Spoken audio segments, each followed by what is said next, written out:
Madam Rajavi, honored guests from around the world, ladies and gentlemen, I am thrilled to be here once again to join with you in the resistance to the evil regime that dominates Iran today.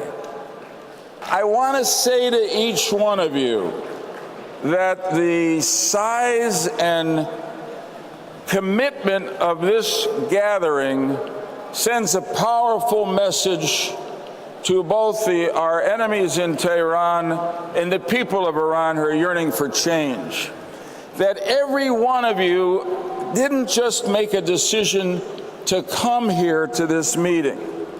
By making that decision, you have put yourself into history, and you have identified with a destiny that is a destiny for freedom.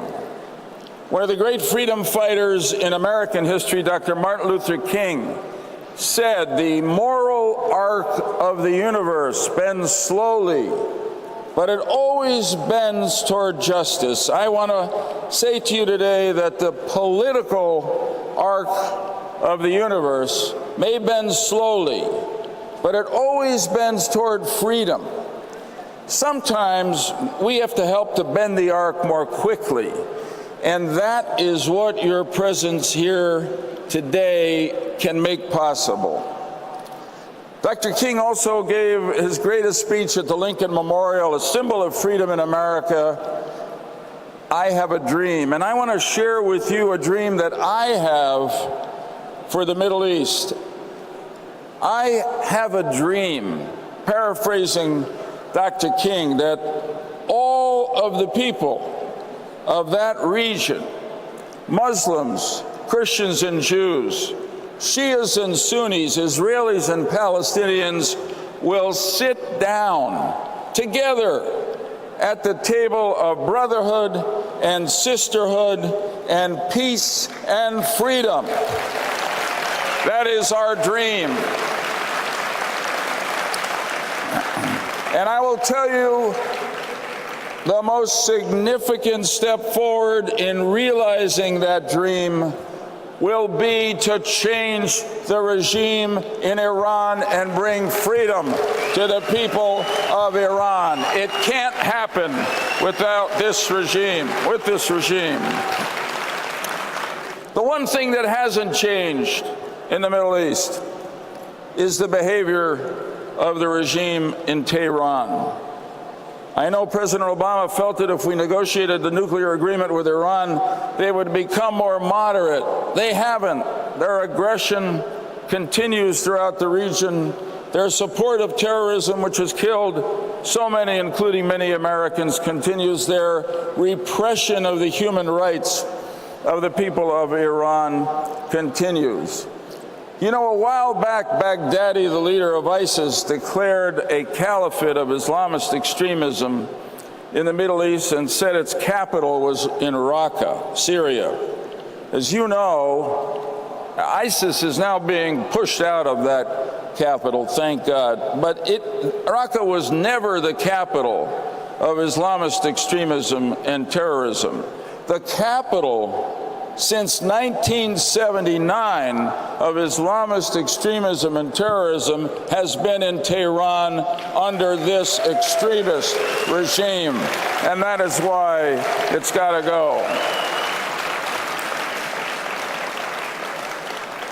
But some things have changed inside Iran, and that's at the level of the people. You can never suppress a people. You can never enslave a people forever. The people of Iran, inside Iran, have shown the courage to rise up. In the past year, as you know, there is a social movement that has adopted the cause of bringing to light what happened to the 30,000 Iranians, mostly members of the MEK, who were massacred in 1988. One day, just as there was in South Africa after apartheid ended, there will be a truth commission in Iran that will reveal the horrible truth of what this regime did. to just talk about that, to hold Madam Rajavi's picture up in public places is a sign of the unrest of the people and the growing confidence of the people that change is near. The same is true of the remarkable public disagreements between the various leaders of the country. It is time for America and hopefully some of our allies in Europe to give whatever support we can to those who are fighting for freedom within Iran.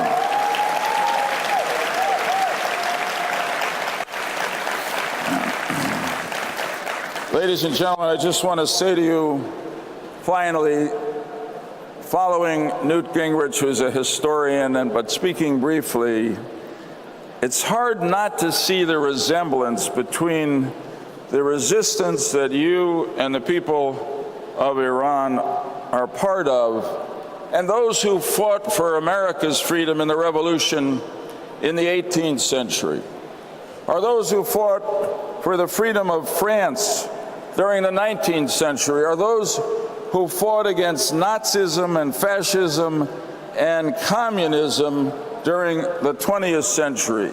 And every one of those fights, every one of those struggles for freedom ended successfully. And with the help of God and our continued partnership, this one will too. So I end with a prayer that sometime soon, maybe even next year, we are able to hold this meeting in a free Tehran, in a free Iran.